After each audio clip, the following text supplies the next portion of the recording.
TG TET and DSC పర్పస్లో 6వ తరగతి నుండి పటాల అధ్యయనం తయారీ చిత్తుపాఠం ఖచ్చితమైన కొలతలు దూరం లేకుండా ఊహాజనితంగా చిత్రించబడిన రేఖాచిత్రాన్ని చిత్తుపాఠం అంటారు. ఉత్తరం దిక్కును బాణం గుర్తును సూచిస్తారు. పటంలో ఉన్న రెండు బిందువులు ప్రవేశాల మధ్య దూరానికి మరియు భూమిపైన ఉండే వాస్తవ దూరానికి మధ్య ఉండే నిష్పత్తినే స్కేలు అంటారు. ఉదాహరణ, 1 కిలోమీటర్ = 1 సెంటీమీటర్, 100 మీటర్లు = 1 సెంటీమీటర్. ప్రకటన స్కేల్. ఈ స్కేల్ నందు 1 సెంటీమీటర్కు 1 కిలోమీటర్ వంటి పదాల ద్వారా సరళ వాక్యాలలో సూచిస్తారు. మహబూబ్ నగర్ వనపర్తికి మధ్య వాస్తవ దూరం 50 కిలోమీటర్లు. ఒక రేఖ ద్వారా ఈ క్రింది ప్రదేశాల మధ్య దూరం 5 సెంటీమీటర్లు చూపిస్తే 1 సెంటీమీటర్ = 10 కిలోమీటర్ అవుతుంది. చిహ్నాలు, సింబల్స్. సాధారణంగా పటాలు తయారు చేసేవారు వారి అవసరాలకు అనుగుణంగా సరైన చిహ్నాలను రూపొందించుకుంటారు. పటాల్లో ఉపయోగించే సాధారణ చిహ్నాలను సాంప్రదాయక చిహ్నాలు అని అంటారు. సాంప్రదాయక చిహ్నాలు.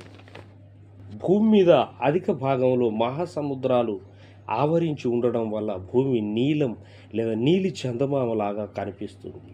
క్రీస్తు 1400 కాలంలో శాస్త్రవేత్తలు, నావికులు భూమి బంతి మాదిరిగా గుండ్రంగా ఉంటుందని గ్రహించారు. ఇటలీకి చెందిన అన్వేషకుడైన కొలంబస్ వంటి నావికులు సాధారణ క్రీస్తు 1492 ప్రాంతంలో భారతదేశాన్ని చేరుకోవాలని ఐరోపా ప్రాంతం పశ్చిమ దిశగా బయలుదేరారు. అతడు అమెరికాకు దగ్గరలోని కరేబియన్ దీవుల వద్ద ఆగిపోయాడు. భూమి మీద ఉత్తర దక్షిణ ధృవాలు మంచుతో కప్పి ఉంటాయి.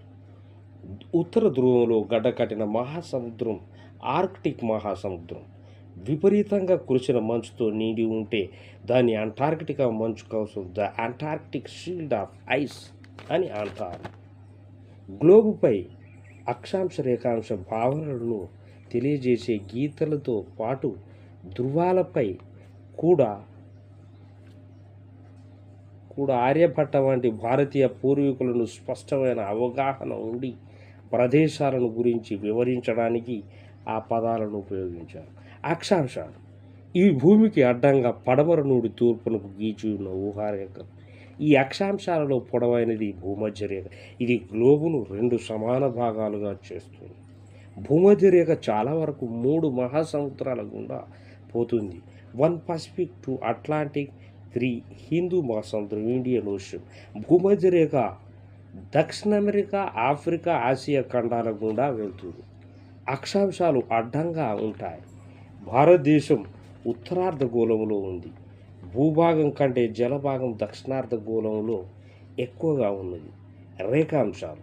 ఇవి నిలువుగా ధృవాలను కలుపుతూ ఉంటాయి. ఇవి అన్నీ కూడా ఒకే పొడవును సమానంగా ఉంటాయి.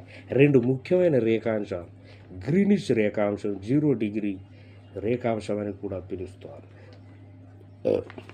అంతర్జాతీయ దినరేఖ 180 డిగ్రీలు తూర్పు పశ్చిమ రేఖాంశం అని కూడా పిలుస్తారు.